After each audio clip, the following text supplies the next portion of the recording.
Located some 180 miles away from the hustle and bustle of Kuala Lumpur, lies a wonder of nature that stretches along the west coast of Peninsular Malaysia. Spanning over 40,000 hectares, the Matang Mangroves is one of the longest and largest mangrove forest enclaves in Malaysia. And for many generations, its unique biodiversity has sustained lives of the people living along its coast.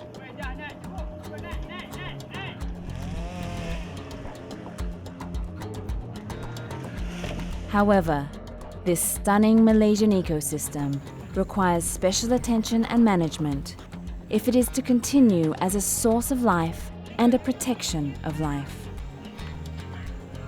These are the people who live and die by the mangroves, and are the only ones who can tell of the Mangrove Tales.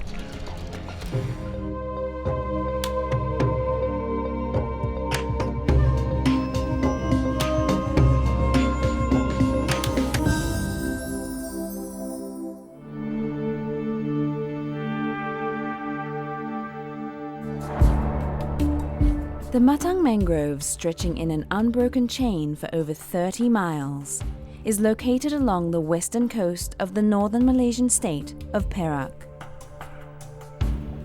The unique balance between human sustenance and its delicate biodiversity has made the Matang Mangroves one of the most thriving ecosystems in the world. Spanning over 40,000 hectares from top to bottom, these mangroves are a labyrinth of human life interconnected with the natural world.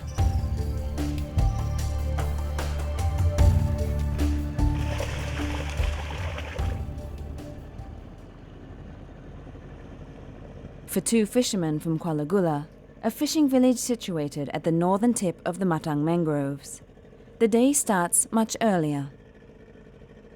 Before the break of dawn, Ahmad Farid and his brother are already at the fringe of the mangrove forest, fronting the Straits of Malacca.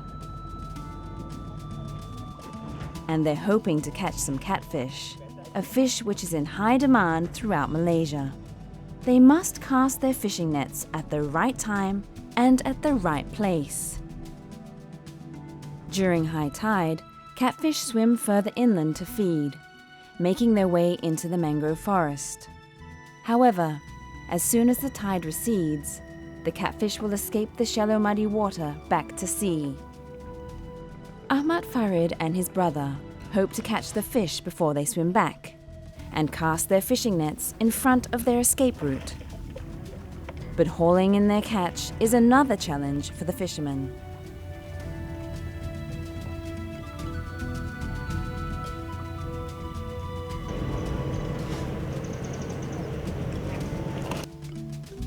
The receding tide leaves behind a stretch of deep muddy plains, which is too shallow for a boat and too muddy to walk on. However, Farid solves this problem by surfing on a wooden plank to haul in his catch. Hari ni dapat ikan semilang, ikan duri, lepas tu anak pari lah. Lepas tu ada 2-3 ekor ikan belanok. Ikan belanok ni selalunya tak jual lah, kita buat lauk lah.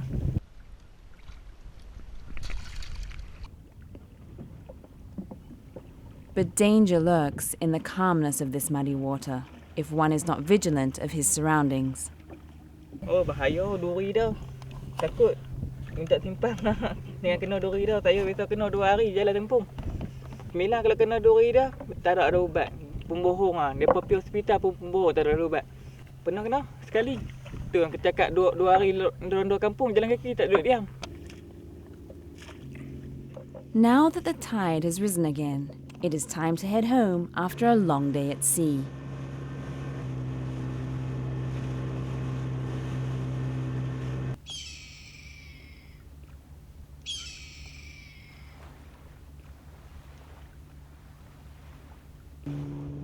But deep in the mangrove forests, the high tide promises another source of income for the villagers of Kuala Gula, as they seek out different things to sustain their livelihoods.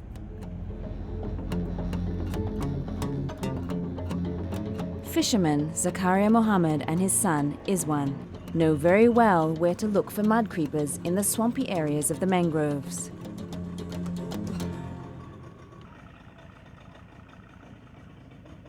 Here they are often joined by Farid and his wife, Jamila, who are their neighbours in the village of Kuala Gula. Okey, macam inilah aktiviti orang kampung nelayan kat sini. Selain daripada tangkap ikan, dia orang cari siput belitung lah, siput sedut. Siput sedut ni apabila ayak besar lah, ayak naik tinggi tu, orang kampung atau orang nelayan kat sini akan masuk ke hutan ni untuk cari siput sedut. These mud creepers can be harvested twice a month, when the tide is at its highest level. Mud creepers make their way up tree branches to escape the rising water. This makes it easy for the people to gather them. Paling tinggi saya dengan suami dalam 30 kilo. Kalau paling kurang kadang saya dengan suami cari dapat 10 kilo.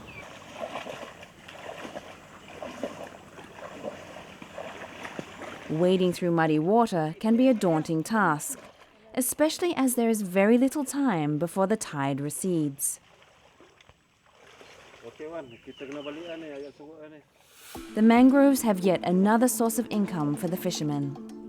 Mud crabs are plentiful and require a different method of harvesting. Fishermen like Zakaria are resourceful. They vary their work according to the ebbs and flow of the tide. Kebanyakan menangkap ketam ni sewaktu ayak besar lah kan. Kadang macam hari tu kita cari belitung, bila hari cari belitung ni terlampau banyak sangat orang cari belitung tak ada. Jadi kita kena ubah kerja lah. Belitung tak ada, kita kena pergi tangkap ketam pula lah. Macam ketam ni dia tak ada masalah lah. Sebab dia bila masa pun boleh pergi. Tapi selalunya ayak pasang lah.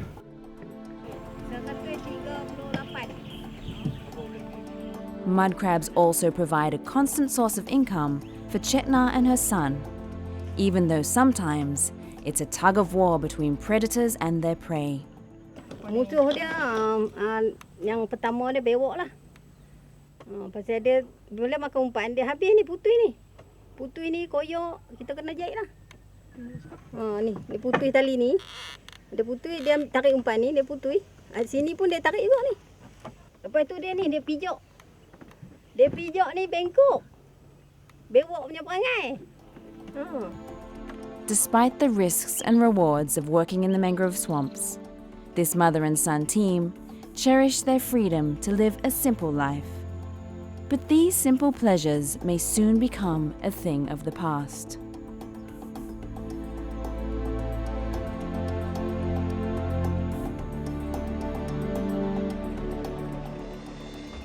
At the fringe of the mangrove forest, where many livelihoods are dependent, development is fast catching up. Mangrove forests are carved out for larger economic activities with bigger returns. Wood piling and charcoal harvested from the mangrove forest fuel the local economy and provide jobs for local hands.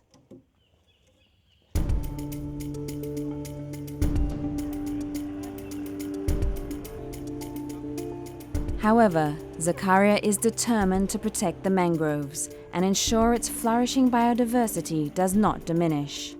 Apart from being a fisherman, Zakaria also heads a non-profit organization,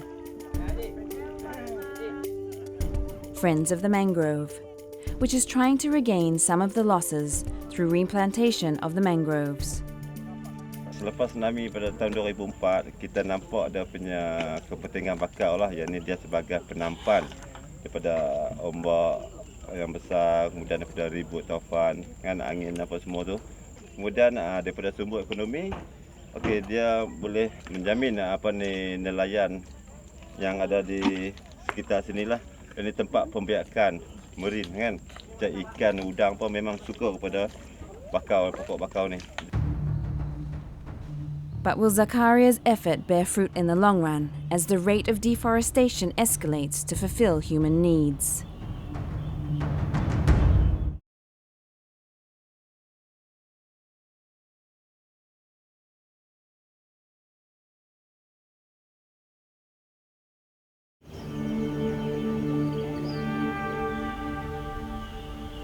Kuala Gula at the northern tip of the Matang mangroves in Perak, Malaysia, is a fishing village where for decades hundreds of families have depended on the mangrove swamps and mudflats for their livelihood.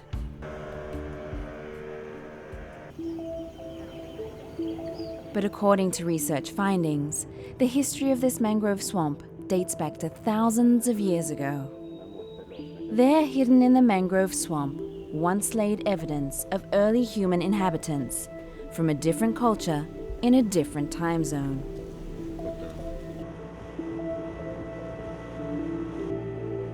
Fisherman and conservationist Zakaria often takes time off to investigate this mysterious place, an island in a remote area of the mangrove forest.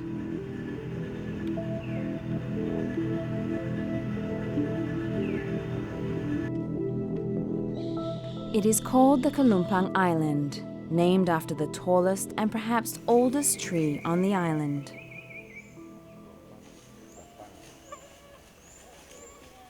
Pokok kelompang ni dia punya ukur lilik dia lebih kurang 300 cm. Ini adalah pokok yang paling besar di kawasan sini dan yang paling tinggi. Nelayan yang di tengah laut tu boleh nampak dia punya pokok ni daripada tengah laut. Jadi dia salah satu pedoman lah kepada nelayan di kawasan sini.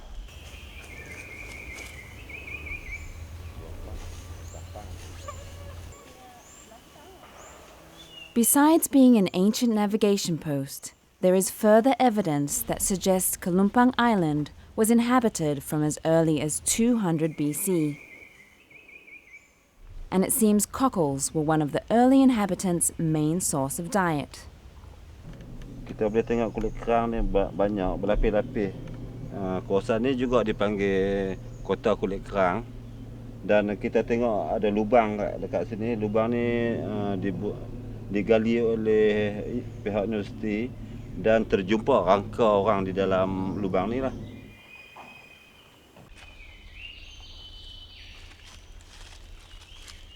Even the size of the cockle shells indicates that of a different era. Tengok besar-besar kerang dulu. Ni berapa puluh tahun dulu tak tahulah. Tapi sekarang ni nak cari kerang besar-besar macam ni memang payah. It is still unknown why the ancient inhabitants deserted the island. Was it due to a natural catastrophe or some human intervention that forced the inhabitants out of the mangrove forest?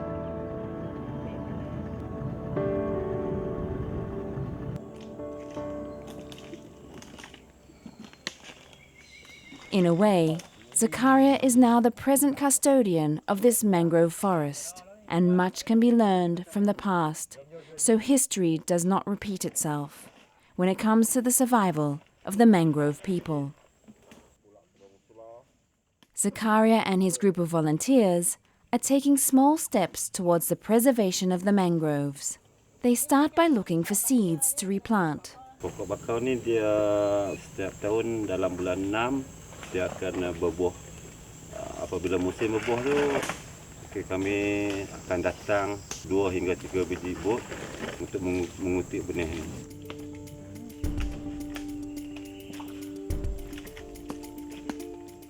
Aside from walking through the mud, they frequently encounter dangerous situations when in the mangroves. Ni tempat babi beranak lah. Sebab dia pokok-pokok yang ada kat ni dia kepok-kepok, dia buat satu rumbun, kemudian dia akan beranak di tempat sini.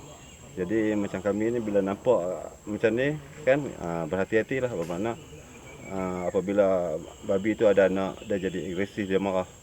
Jadi kita tak boleh dekat dengan sini, kita kena pergi jauh pada kawasan sini lah. Nanti dia akan serang kita.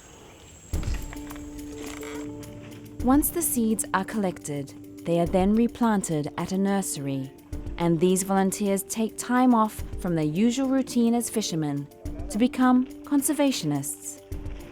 Together they work towards a common goal, to ensure the survival of the mangroves and the survival of their own kind. Out here, they only have themselves to depend on. Over 70% of the Matang mangroves are considered as productive forests. It contributes significantly to the economy of the local people.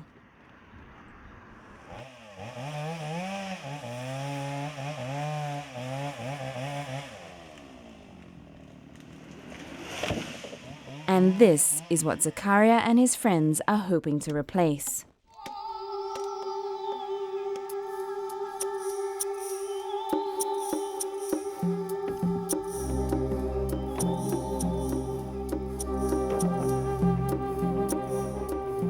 In Kuala Sepetang, logging boats ply the rivers along the mangroves. Licensed operators take down the rhizophora trees, which are used primarily for piling in construction and charcoal. Here in Matang, the mangrove forest is managed that can accommodate 144 operators for poles and charcoal. So these have been carried out for 60 years now, 1950s. So until now, we already plant and fell for 3 times already. The charcoal and wood piling industries have been in business for a long time and provided sustenance for many families along the way. From boat operators to loggers to workers at the factories, they all reap benefits from the mangrove forest. However, at the heart lies a delicate balance between local economics and essential conservation.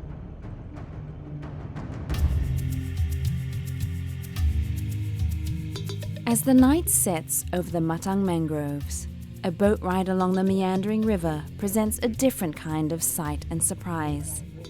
Crocodiles pose a threat on unsuspecting visitors of the mangroves, as they stalk the rivers, often under the cover of darkness.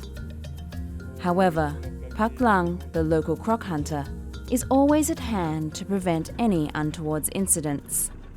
Boyo ni dia kalau dia tak sakit, orang tak kacau dia tak digan. Tapi kalau orang tu cakap boyo orang turun besar, saya nak tengok dah. Lepas tu dia timbul betul-betul sampan tu.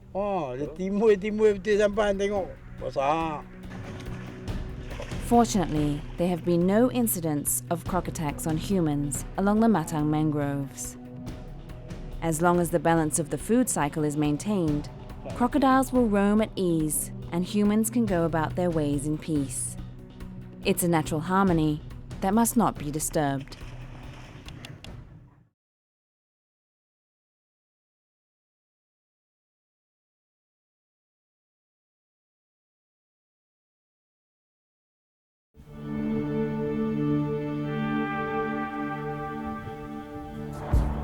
The Matang mangroves, spanning over 30 miles along the western coast of Perak, holds one of the richest biodiversities in Malaysia. It's truly a marvel of Mother Nature.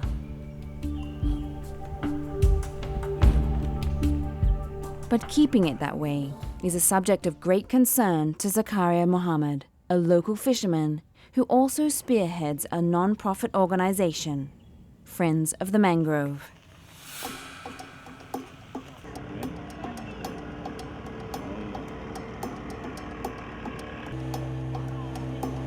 He often organizes replantation programs, and today he is taking a group of volunteers to replant in a remote area of the Matang mangrove forest. Okey nah, mula-mula sekali kita kena buka polybag dia. Okey, pegang pangkal dia macam ni. Tekan bawah dia dan tarik. Okey, dia akan keluar. Nampak tak? So, selepas tu okey, kita kena buat lubang lah. So cara buat lubang dia, so dia tanah lumpur kan. Jadi bila kita pijak macam tu, kita angkat kaki, dah jadi lubang kan. Kemudian kita akan masuk ke anak benih ni ke dalam lubang tadi. Kemudian daripada satu pokok ke satu pokok, jarak dia 1.2 meter. In the past 8 years, his organization, which now has 40 members, have planted over 1 million rhizophora trees. Rhizophora trees are chosen because it is a sturdy species and is able to withstand the onslaught of harsh waves. It is also easy to plant. Zakaria's organization also works closely with the Perak Forestry Department, as further areas are allocated for their replanting efforts. Kami telah menambah hutan simpan di Kuala Gula sebanyak 1,500 hektar. Dan kami telah bekerjasama rapat dengan NGO iaitu Sahabat Bakau di sana untuk kita bersama menguruskan secara simbiosis hutan ini dengan elok ya. Dan sebelum ini mereka membuat tanaman sendiri sebagainya. Dengan adanya Kejabatan Hutan kami telah gazetkan itu, jadi mereka tidak ragu-ragu lagi untuk membuat penanaman. Over the years, Zakaria is starting to see his group's efforts come to fruition. The Teluk Rubia Conservation Area is testimony to that. Pokok ni kita tanam pada tahun 2008 dulu. Sekarang dah besar dah. Dia berusia 6 tahun. Jadi kita tengok sekarang ni akar jerangkang dia pun dah besar-besar. Okay, banyak lubang-lubang ketam. Okay, ada lubang-lubang ketam memang sesuai untuk pembiakan ketam-ketam lah. Dan nelayan pun memang tak akan tinggal lah pokok bakau ni untuk tangkap ketam. However, Zakaria's friends of the mangrove have only covered a small part of the 1,200 hectares of land allocated at Teluk Rubia for replantation. There is still a lot of hard work to be done. Harapan saya untuk program yang kita buat menanam semula ni, nombor satu kita kesedaran lah kan. Kemudian kita boleh macam orang yang datang sini boleh dapat pendidikan kan, boleh dapat belajarlah jadi spesies hutan paya bakau dekat sini, hutan paya laut dekat sini. Semoga penduduk dekat sini ambil iktibar lah sebab kita dah tanam, jadi orang kata apa, pokok pun dah besar. Jadi apabila pokok tu besar, sekarang hasil tangkapan nelayan dekat situ bertambah. Saya harap orang kampung sedarkan usaha yang kita buat ni bukan untuk kita, untuk semua. Replantation of the mangroves is only one aspect of preservation and maintaining this delicate ecosystem. No doubt, there are many more elements involved. But Zakaria has done his part to ensure that people like Chekna and her son, or Farid, can continue to pass on their trade to the next generation. The Matang mangroves are essential in sustaining so many lives and responsible for so many stories. Zakaria owes his story to the mangroves, as does his family too, who will continue living here for as long as mankind and Mother Nature maintain a perfect harmony. Kami anak laut ni memang okey, kami tahu lokasi tang mana, ketam tang ni, ikan semilang okey kita tahu tang ni, dia sedut kita tahu tang ni. Orang kata banyaklah rahsia ni kita kena tahu. The secret of the mangrove lies in the delicate balance of all the natural elements involved. The fishermen and the bigger players need to do their part in retaining the balance of this amazing ecosystem and ensuring its survival for generations to come.